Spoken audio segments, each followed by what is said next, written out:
What's up, Degroote? Welcome to your weekly NBA Bizcast, where we provide you with the information that you need to know.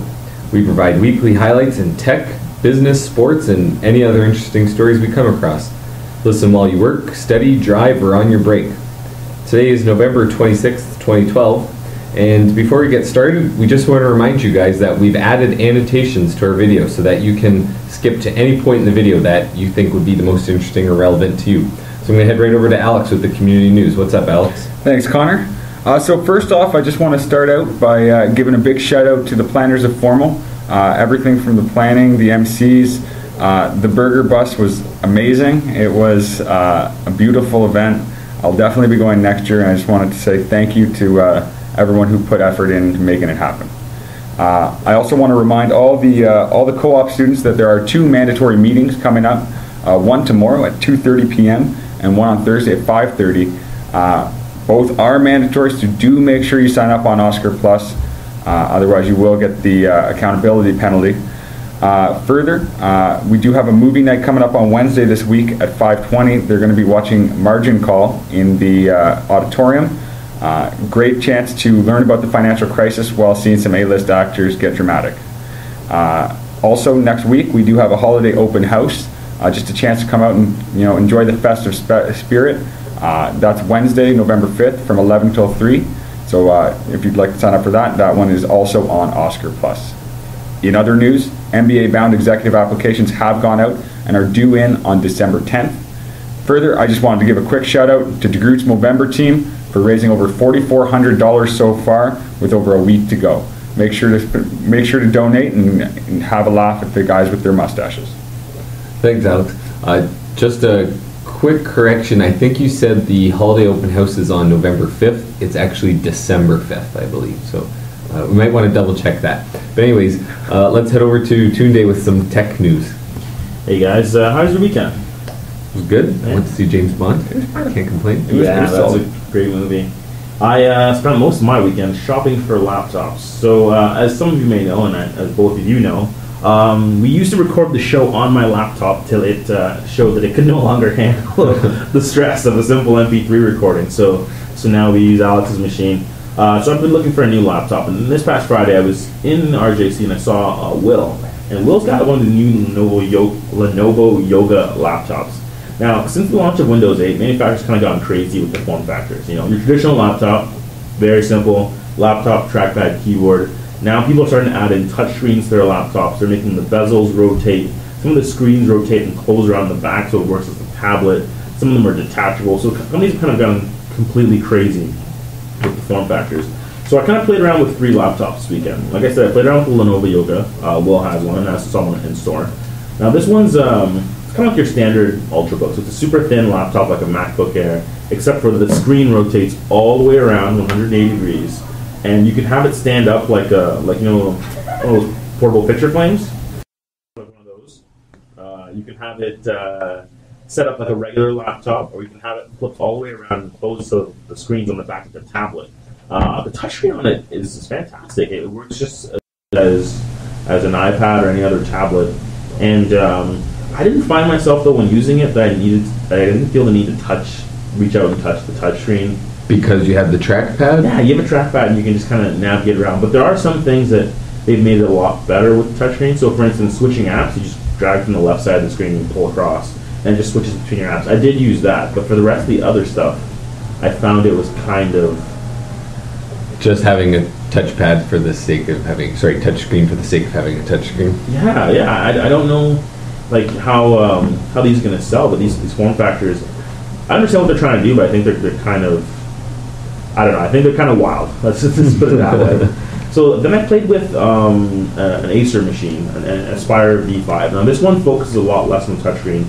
It's a conventional laptop. The screen and hinge don't rotate anything crazy, but it's a huge screen. It's a 15-inch screen with a touch panel in it. So with that one, I found that they put a couple of apps that weren't the best, but like kind of encourage you to use the touchscreen. So there's a little bit of a drawing app, and there's a few things where you can trace. And then this also goes to the Yoga as well. There's a picture password. So you have this picture password where you touch a certain point in the picture, you do a gesture and it unlocks your screen. So instead of typing in a password, like the example I saw at the store is They had a picture of future shopping. It was a picture of just like a person, and you used to draw a circle around the person's face and then unlock the computer. Another one was like you draw like a box shape around a dog and unlock the computer. So there are some like neat little applications here, but nothing that's more than novel. The reason I brought up the Acer though was because I think if people were going to jump into like a newer form factor, I think that the conventional laptop with a touchscreen that you could just ignore would probably be something people would step into easier. I don't know what you guys think.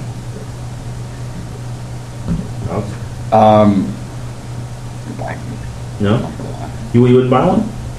I personally probably wouldn't, no. I'd probably buy a tablet before buying, like an actual, just a standalone tablet. I mean, do you lose, I guess the question would be, do you lose out on any sort of processing power with these options? All these touchscreen convertibles are generally underpowered. They use the Intel ULB processors, which can still do a few things, but they're definitely lighter processors, more power efficient, thinner, but they don't pack much of a punch. You can't game on any of these machines right now. Alex already shaking his head. You can't game on these machines. You can't be editing giant photo files with your DSLR. Like you have to kind of scale back what you do, and none of them come with more than 128 gigabytes of memory because they're all solid state hard drives. So you're not putting your high def movie collection on there either. So it's kind of just like for portability, taking around, playing with it. The solid state should make a nice difference in performance, but I mean, solid state come on a long way recently in its improving its failure rate, or no? They still have the problem of a lot of people don't know this, and especially people who have MacBook Airs. There's actually a limited number of writes to a solid state drive. So there's not something that's ever advertised. I only found out because a guy in the store when I was buying a solid state drive told me. So we buy a solid state drive if it says like 4K or 3K, a number beside it, that means that the number of times you can write it in thousands. So if it's 3K, you can write on it 3,000 times. And that sounds like a lot, but it's kind of like a guaranteed death date for your hard drive. So it's like, after like 2 years, you have to buy a new hard drive just because you can only write to it 3,000 times. And it's kind of like a perfect cash grab, right? No matter what, in 2 years or 3 years, you have to go buy a new piece. And some people are obviously going to be like, well, instead of opening this thing up and screwing around and getting a bunch of screws over and out, let's buy a new computer. And the laptop company wins. I personally prefer to keep my durability speculative when I'm dealing with my computer products. I'd like to just one day be able to say this computer is 6 years old, instead of knowing that it's going to die at 2.5 on the 43rd day. Yeah, you can pinpoint exactly when it's going to die anyway. Yeah, I still haven't found a laptop yet. The third laptop I played with, I won't talk too much about that. It's the Asus VivoBook. Now this one is probably the one that I think could be the most popular of the new form factors. The tablet itself has like a clipped hinge, and it actually just undocks and docks from the keyboard. So you can take it out. It's kind of big when you take it out though, because it's 11 and a half, almost 12 inches, so it's 3 or 4 inches bigger than an iPad. But you take it out and play with it like a regular tablet, completely standalone. You dock it back in, and you have the keyboard, the memory, all that kind of stuff on there. Cool. Probably one that would win out, but I think the screen's too small to suffice for my use in all my Degroote selling. All these tech companies are challenging us with choice right now. It's becoming difficult to know which way to go, but I guess it's one of the most exciting times in computers in the last 20 years, probably. Real transition. Yeah, I like that. Where's it going to go? On the weekend, I read a little bit about HP and their struggles with their market share, and a lot of companies at first, when they were struggling with computers, thought, well, Apple makes money, so why don't we just copy and make Apple? And I guess that hasn't worked. So now they're saying, you know what, let's just go with the opposite extreme. Let's just make these completely insane and crazy form factors that no one else makes, and maybe people will come buy that from us. That we're coming to make this creative thing. I don't know how their sales are doing, but it's definitely tough because it's shaping down to be now that you basically only have two people that make money selling computers: Apple and Lenovo. Actually, Dell still makes money as well, but HP doesn't really make a lot of money. Acer's in tough times right now. Gateway, all those companies are all having a really tough time, and eventually it's just going to be, you're going to go to the store and you have a choice of, do you want a Mac, or do you want like a Lenovo? It's basically going to be eventually. With such a diverse product offering, it must be hard to actually, create a profitable model to deliver those products. Like, I know Dell has its extremely streamlined ordering process, and Apple obviously makes three things. I don't understand why people don't just think about that. Why do you think they make good things? They make 3 of them, and they make them really well. Like, how do you make one good thing first instead of making 9 random form factors? Make one good thing first, then maybe you make a second good thing. Like, so maybe that's what they're trying right now. Let's throw out a couple of things, see what people buy into, and improve that. Right? Yeah. 'Cause these are all, it's kind of just guessing at this point, it seems, right? Like they're trying to create a new market of new good. yeah. Yeah, it's a challenge, I guess, though. At the end of the day, it's hard for them to really change the game by doing this if they're unable to effectively promote or raise awareness, or even just in terms of creating a comprehensive quality product that's actually going to catch the attention of the consumer.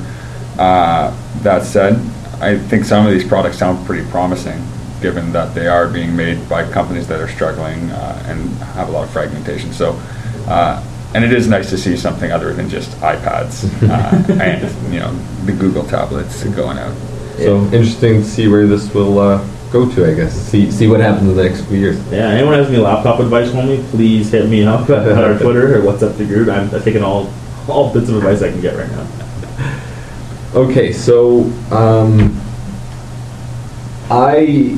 one of my things that I love, it's one of my my vices, is watching movies. If I'm walking through a room in my house and the TV's on and a movie's going, I will stop and I will watch the movie, probably no matter what the movie is, I will watch it.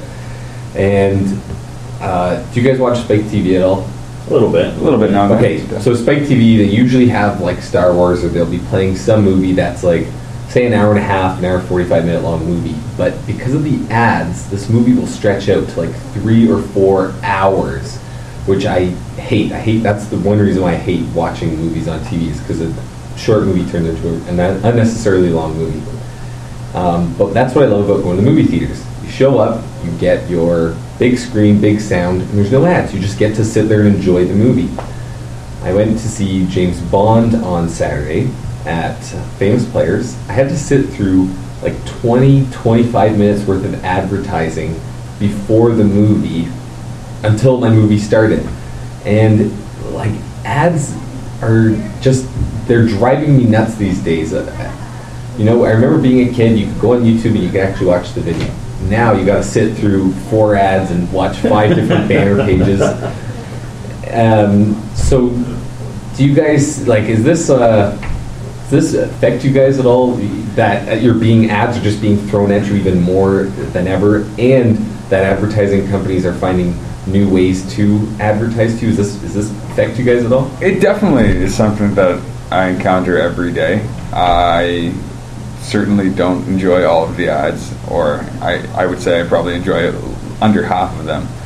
That said, I feel that it's a necessary evil. I think a lot of these, maybe not in the case of Cineplex, they have their ticket sales, but I mean, YouTube is an extremely capital intensive business. They rely on enormous amounts of bandwidth and server space to actually operate. And I think that it's only fair that they have an ability to provide their marketing partners and their advertising partners with measurable and like orderly distribution of the content.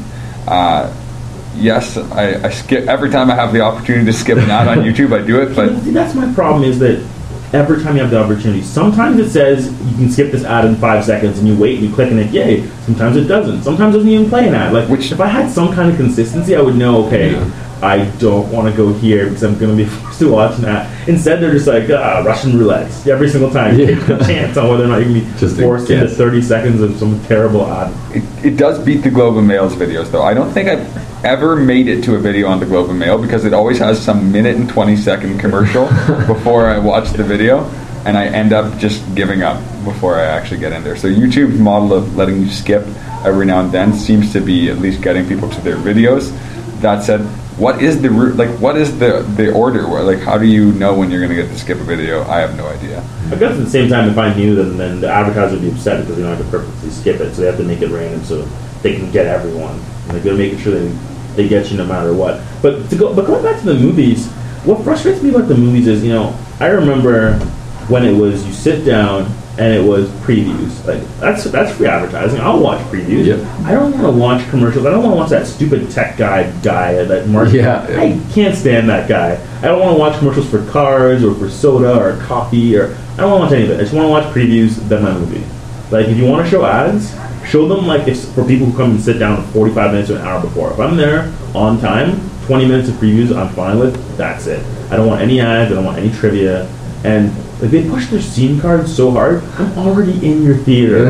You've already won. I'm in your theater. I collect your points. There's nowhere else to go. Yeah, You bought AMC. Yeah, seriously. What's the need for this extreme loyalty program? This virtual monopoly, and they're beating you over the head over and over again. It's like, what am I going to do? Like, go download the movie and watch it at home? I came here already. You already have a monopoly. Let me go. So it sounds like if you're going to somewhere where the content is free, YouTube, you don't mind suffering with the ads. But if you're going to the movie theater where you've already paid $10 for your ticket, you've paid the gas money and the time to drive there, you've bought $15 worth of popcorn and pop that cost the movie theater 25 cents, then ads don't make sense. Oh, not at all. And you know, not like Tunde said, they have about 25 minutes prior to the actual, you know, launch time of the show, whatever time it's scheduled for, to advertise to you with a giant screen. Like, and they do it, but for some reason not particularly effectively. Like, they could run commercials that entire time. I'm saying, like, for all I care. If the movie starts at 1:20, I expect to only see previews from 1:20. I don't expect to see a single ad after 1:20. I shouldn't even be seeing previews at 1:20. I should be getting the movie at like 1:25, like 5 minutes, just let some people stragglers get in late. But I understand why they run these commercials and previews for 25, 30 minutes. Okay, Joe, I have to argue with the previews because I love watching previews as much as I do watching the movie as well. So if the movie starts at 1:20, I'm happy being there at 1:20, knowing that I'll get some cool previews. But yeah, before 1:20, I always enjoy like the actor trivia or you know, just what's interesting in the world of the screen and in movies. Fair enough. Yeah, perhaps there needs to be some sort of cutoff, like 20 minutes before, say a movie starts at 1:20, like at 1 o'clock you can expect that there are no ads. If you're any earlier than that, then you have to suffer through ads, but that's the price you pay for getting a good seat, I guess. Anyways, let's move on. So Alex, you've got some macro highlights for us. Yeah, I mean, last week there was a pretty important announcement, as we all are aware. Europe has been going through a pretty rough patch, to say the least. To say the very least. And it's continuing on. France has had its AAA credit rating removed by Moody's, downgraded to AA. Moody's did this citing high-risk exposure to the battered economies of the Eurozone. But a large chunk of the analysis actually focused on, homegrown French issues in the economy. You know, some of the things they were citing were the country's persistent structural economic rigidity in the labor and service markets. They have, high taxes and social contributions, high employment protection legislation, also low levels of innovation and a gradual but sustained loss of competitiveness. And also an erosion of its export-oriented industrial base. So France is apparently coming into the fold, and I guess it's really up to Germany. I mean, promising numbers coming out of Germany last week on employment, but the rest of the Eurozone is now expected, they've been downgraded from a projected expansion of 1% to 0.1%. So it's not looking too good, and I guess I'm wondering, what do we think this is going to mean for Canada, you gentlemen? Well, it's tough to say. So I didn't know the French were struggling that bad, but when you bring up all the facts, it's easy to understand. This is just going to put more pressure on the Canadian dollar. I don't know if you have heard about this. I think it was also last week or maybe 10 days ago. The IMF and a bunch of central banks around the world decided that going forward, they're going to reduce their holdings of the U.S. dollar by a significant portion. Now, the Canadian dollar and the Australian dollar are now going to be the two largest currencies being held at the IMF. So that's pushing us towards us carrying the world's economy, us in Australia, because our dollar is the most steady. And it's nice in the short term because it's expected the dollar is going to rise to to well over $1.10, maybe even $1.20 against the U.S. dollar. But the danger is you get into that same situation as the U.S. Your currency is so highly traded, especially around the world. There's all this pressure on your economy. Now with France going down, if they reduce the euro, the European banks start even taking more Canadian and more Australian currency in to kind of hedge. I'm just afraid of what's going to happen to our exports. Our dollar's too strong. Oh yeah, huge export issues, and we are an export-reliant economy, which is kind of scary news. We're a slow economy to move to anything other than our natural resources, pretty much. So it's kind of frightening. Meanwhile, actually, we're also doing a collection of trade negotiations. I mean, we just wrapped up trade negotiations in Europe. Large focus there on the auto industry, and now we're moving into really, trade negotiations with Japan and South Korea, which have actually been pitting our auto manufacturers against our agri exporters. So I mean, if the dollar goes up that much, it's actually going to really hurt the agricultural sector in their exports anyhow. So I guess it makes sense that we move forward with those trade efforts to reduce tariffs on the way out and become more competitive in the global market. I did also read that the Canadian pig farmers found that they were losing competitiveness in the global market to the tune of about 300 million. So it will be important that we cultivate these channels to move our exports and reduce the cost to other countries of buying our exports, or at least the disincentives. The costs will increase based on our dollar increasing. That said, it's going to be an interesting time. It is nice to know that Canada is at least actually being managed in a way that garners us that much credibility for our stability. It's promising. It's definitely promising for us students as well. Yeah, especially if you're planning a Euro trip. More affordable than ever, right?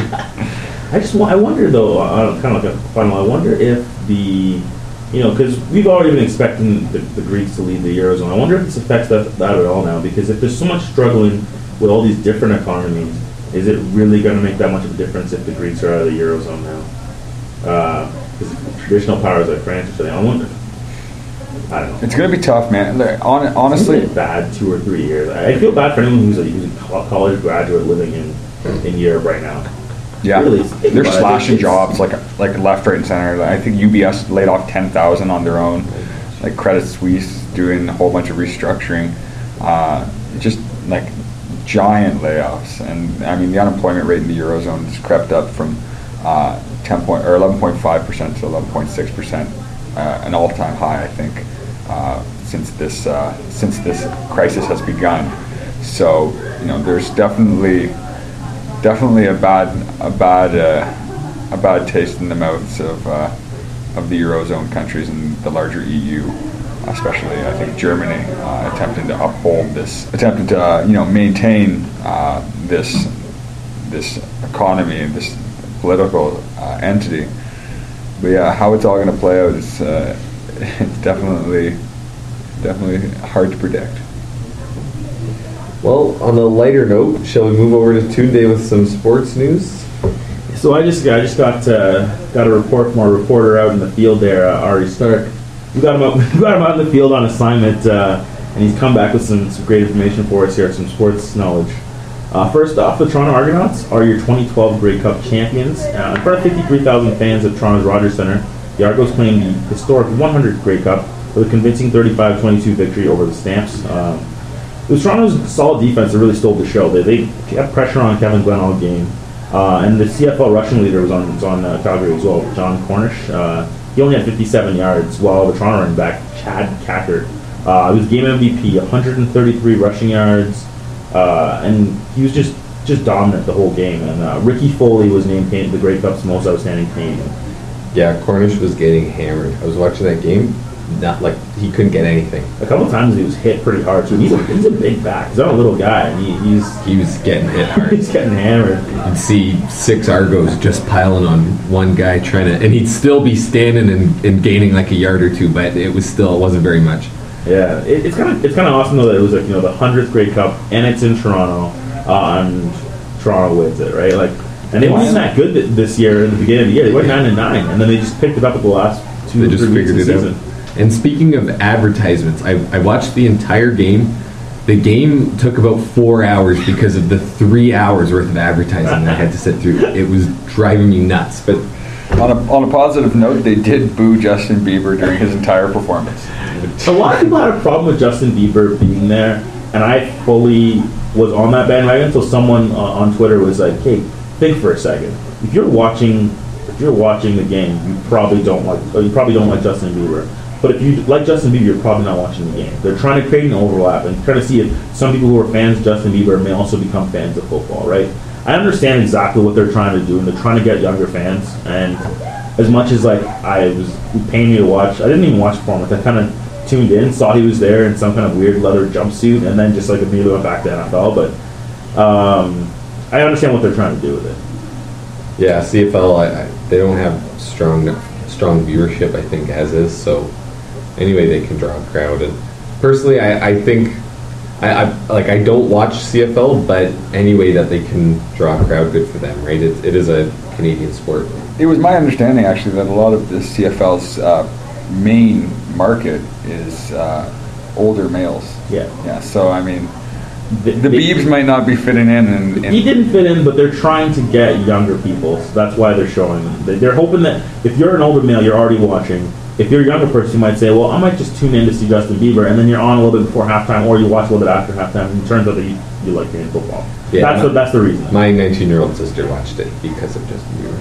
I guess. Now, was she actually paying attention during the game? I don't know, but she at least saw Justin Bieber.